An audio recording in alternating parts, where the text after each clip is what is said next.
আমাদের ছেলেবেলা, আমাদের খেলনার ধরন এবং খেলনা পাওয়ার উপলক্ষর সাথে আমাদের বাচ্চাদের খেলনার ধরন, খেলনা পাওয়ার উপলক্ষর মধ্যে বিস্তর পার্থক্য। আসসালামু আলাইকুম এভরিওয়ান। সেদিন দুপুরে রান্না করতে করতে আমি রান্নাঘর থেকে শুনতে পাচ্ছিলাম বাবা এবং মেয়ের মধ্যে প্রচণ্ড উৎসাহ। দৌড়ে ঘরে এসে দেখি যে বাবা তার মেয়েকে সারপ্রাইজ দিচ্ছে এবং সারপ্রাইজের কোনো উপলক্ষ নেই, মন চেয়েছে তাই তার মেয়েকে সারপ্রাইজ দিচ্ছে। তো আমাদের সময় কি এগুলো হতো? ইনায়া এত বেশি এক্সাইটেড ছিল যে ইনায়ার টয়েসটা আমাকে ধরতেই দিচ্ছিল না। আমি খুব জোরসোর করে টয়েসটা নিয়ে আমি একটুখানি ক্যাপচার করলাম।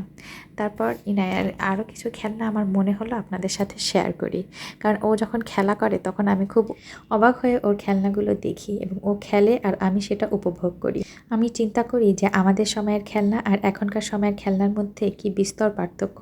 এই ছোট্ট কিউট ওয়াশিং মেশিনটার সাথে সত্যিকারের ওয়াশিং মেশিনের কোনো পার্থক্য নেই, শুধু আপনি কাপড়টাই ধুতে পারবেন না, এটাই পার্থক্য। তাছাড়া সব কিছুই আমার কাছে একই রকম মনে হয়েছে।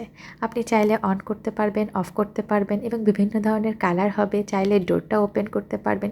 এই যে দেখেন ডোরের ভিতরে রিয়েল পানিও দেওয়া আছে, সেটা আবার পানির মতো আওয়াজও হয়।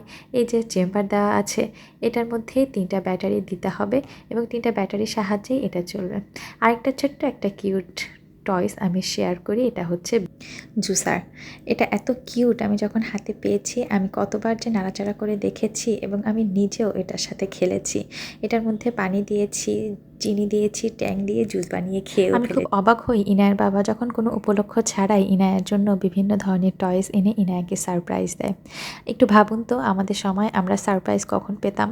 হয়তো কোনো ভালো রেজাল্ট করেছি, আমাদের বার্থডে বা কোনো একটা বিশেষ উপলক্ষেই আমরা সারপ্রাইজ পেতাম, কিন্তু এখনকার বাবা মারা এখনকার বাচ্চাদের কোনো কারণ ছাড়াই সারপ্রাইজ দেয়।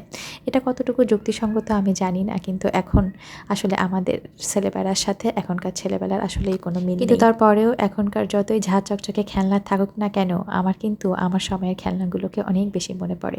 ইনার খেলনাগুলো আজকে আপনাদের কেমন লাগলো? আর কিছু জানার থাকলে কমেন্ট করবেন। আজকে এই পর্যন্ত, আল্লাহ হাফিজ।